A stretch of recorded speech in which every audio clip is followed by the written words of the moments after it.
Hey everyone, I hope you're all doing really good and ready for another video. So it's that unique family in the spotlight once again. Well, it's one of them. And actually it's a bit of a sad and difficult topic to discuss, which you've all probably guessed by the title of this video, and that's the death of Fred Weasley.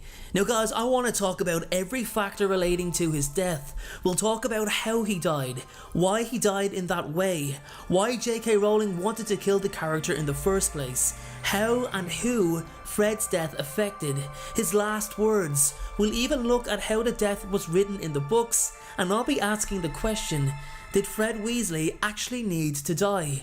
So everyone, let's get straight into it. Get yourself comfy, grab yourself a butterbeer, and enjoy today's video. Okay everyone, let's get started. So, Fred Weasley. Fred. What a fantastic character Fred was, along with his brother George.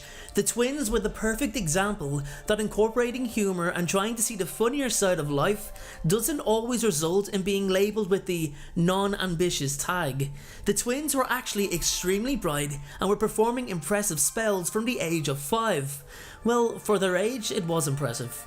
Now the twins were basically inseparable from birth and were clearly each other's best friend, so the thought of them separating and starting their own lives must have come into their head at some point, but never did either of them expect to die and be left without the other permanently. Yet for J.K. Rowling, from the very first moment she created the twins, she knew one of them would die. Furthermore, she always knew it would be Fred. I always knew it was going to be Fred, and I couldn't honestly tell you why, Rowling said.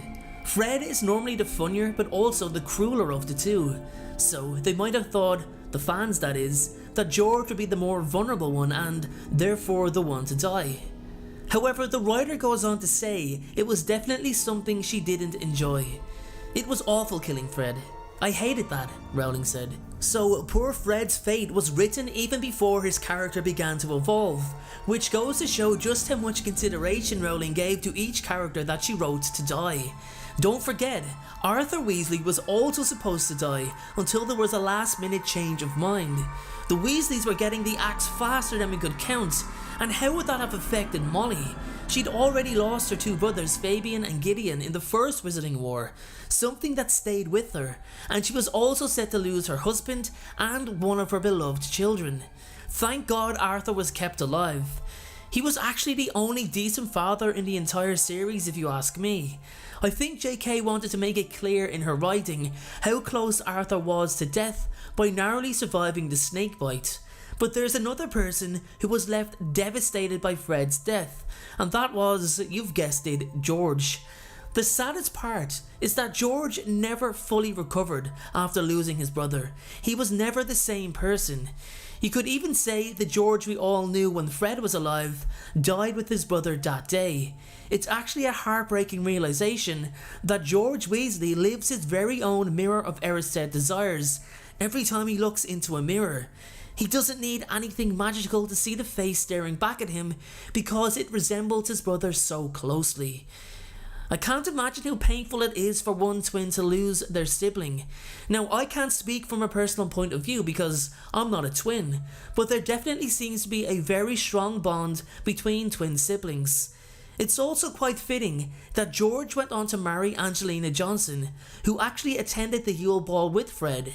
Angelina and Fred got on much better as friends, and it was through Fred's death that she and George shared their grief, eventually culminating in a relationship between the two. Still, despite George's good fortune with love, kids and his business, life would never be the same without Fred. Now, the manner of Fred's death is something that really bothers me. There are parts I liked, but I think I can see why it happened the way it did, and I'll get to that point soon enough. So let's actually take the text from the book and go through Fred's actual death together. So we'll start with Fred's last words, which were directed at his brother Percy after the latter humorously told Pius Thickniece that he was resigning. "You're joking, Percy," shouted Fred as the Death Eater he was battling collapsed under the weight of 3 separate stunning spells. Thickniece had fallen to the ground with tiny spikes erupting all over him. He seems to be turning into some kind of sea urchin. Fred looked at Percy with glee. "You are actually joking?" I don't think I've heard you joke since you were... The air exploded. They had been grouped together. Harry, Ron, Hermione, Fred and Percy, the two Death Eaters at their feet, one stunned, the other transfigured. And in that fragment of a moment, when danger seemed temporarily at bay, the world was rent apart. Harry felt himself flying through the air, and all he could do was hold as tightly as possible to that thin stick of wood that was his one and only weapon, and shield his head in his arms. He heard the screams and yells of his companions without a hope of knowing what had happened to them. And then the world resolved itself into pain and semi-darkness. He was half buried in the wreckage of a corridor that had been subjected to a terrible attack. Cold air told him that the side of the castle had been blown away, and hot stickiness on his cheek told him that he was bleeding copiously. Then he heard a terrible cry that pulled at his insides, that expressed agony of a kind neither flame nor curse could cause. And he stood up, swaying, more frightened than he had been that day, more frightened perhaps than he had been in his life. And Hermione was struggling to her feet in the wreckage, and three red-headed men were grouped on the ground where the wall had blasted apart. Harry grabbed Hermione's hand as they staggered and stumbled over stone and wood. "No! No! No!" someone was shouting. "No, Fred! No!" And Percy was shaking his brother, and Ron was kneeling beside them, and Fred's eyes stared without seeing, the ghost of his last laugh still etched upon his face. Now here's what I love, the beautiful description of Fred's final moment, how he stared without seeing, meaning his eyes were open even after death. The ghost of his last laugh etched upon his face, meaning he was happy the moment he died, still smiling at his brother. Beautiful, truly beautiful writing. However, I firmly believe that could have been used in combination with any other way for Fred to die. An explosion killed Fred Weasley. Now, at first I was thinking, what a joke. How can you kill Fred Weasley with a pile of bricks? He deserves to go down in a blaze of glory, fighting numerous Death Eaters until the very last moment. If JK is going to kill off one of the most beloved characters, then surely it needs to be more heroic and dramatic. I won't lie guys, I felt like this for a very long time. For years after reading the books, I couldn't see beyond a pile of bricks killing Fred. Then I reread the scene and it became so clear to me. Not everyone needs such a heroic death to be immortalized. Not everyone can have a heroic death, because it takes away from the reality and realism of the story. Fred's death was written that way because in life, in battle, even the heroes can die by any means possible. How simple it was for something like an explosion to knock the main characters off their feet. You expect them to get back up, it's part of the story. You expect them to fight on, when sadly, one of them doesn't get back up. That was the point in ending Fred's life how she did, to show that during this war, anyone can die in any way.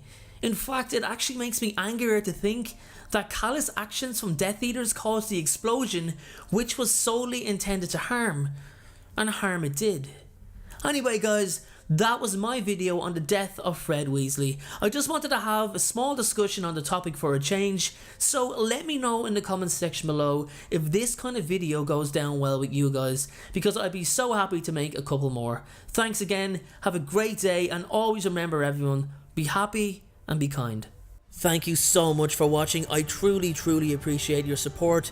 Everyone, notifications of uploads are more important than ever, so please, if you haven't already, turn those notifications on to make sure you're notified the moment my video goes live.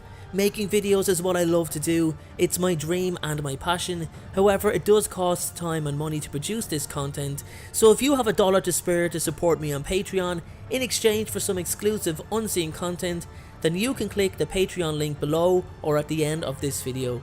Please only support me if you can afford it. And make sure to follow me on Instagram at InstaDNJ and on Twitter at PotterFolklore Check out my other videos appearing on screen, and please make sure, most importantly, to hit that subscribe button.